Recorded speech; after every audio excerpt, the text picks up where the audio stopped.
बॉलिवूडमधील सुंदर अभिनेत्री म्हणून सोनाली बेंद्रे ओळखली जाते। सोनालीच्या सौंदर्याची चर्चा केवळ बॉलिवूडमध्येच नाही तर राजकीय वर्तुळात आणि अगदी शेजारील देश पाकिस्तानमध्येही झाली होती।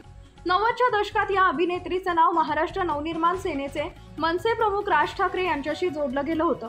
अलीकडेच राज ठाकरे यांच्यासोबतचा तिचा एक व्हिडिओ क्लिप व्हायरल झाला होता, ज्यामध्ये असा दावा करण्यात आला होता की सोनालू वर्षानुवर्षे राज ठाकरे यांना आवडत होती।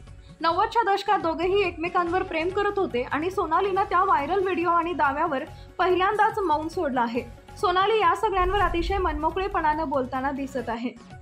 वृत्तसंस्था ANIशी बोलताना सोनाली बेंद्रेनं राज ठाकरेंसोबत असलेल्या अफेअरच्या अफवांना फेटाळून लावलंय। सोनाली म्हणाली, खरोखरच मला यावर शंका आहे। व्हायरल व्हिडिओबद्दल बोलताना ती म्हणते की मी माझ्या बहिणीशी बोलत होते, जी त्यावेळी तिथं होती। मुलाखतीत सोनाली अशा अफेअरच्या गॉसिपवरही टीका करते। ती म्हणते, मला माहित नाही, मला वाटतं की लोक असे बोलतात तेव्हा ते चांगलं दिसत नाही, त्यात कुटुंब आणि लोक देखील समाविष्ट आहेत। सोनाली राज यांच्यासोबत असलेलं नातं स्पष्ट करते आणि म्हणते की तिचे आणि राज ठाकरे यांच्या कुटुंबाचे दशकापूर्वींचं नातं आहे। तिचा मेहुणा एक क्रिकेटपटू आहे आणि तो राज यांच्या चुलत बहिणीच्या पतीसोबत क्रिकेट खेळतो। दोघेही नेहमीच एकाच मध्ये क्रिकेट खेळायचे। दुसरे म्हणजे तिच्या बहिणीची सासू रामनारायण रुईया कॉलेजमध्येही इंग्रजी साहित्य विभागाची प्रमुख होत्या, जिथून सोनालीनं शिक्षण घेतलं आहे।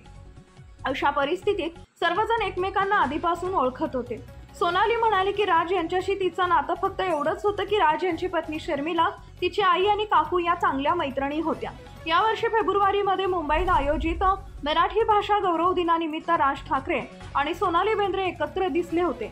दोघांनीही एकत्र स्टेज शेअर केला। कार्यक्रमाची क्लिप बाहेर येताच त्यांच्या जुन्या प्रेमसंबंधांच्या बातम्या इंटरनेटवर व्हायरल होऊ लागल्या। जेव्हा दोघे 30 वर्षांनंतर भेटले, अशा कॅप्शनचा व्हिडिओ प्रत्येक सोशल मीडिया प्लॅटफॉर्मवर व्हायरल झालाय।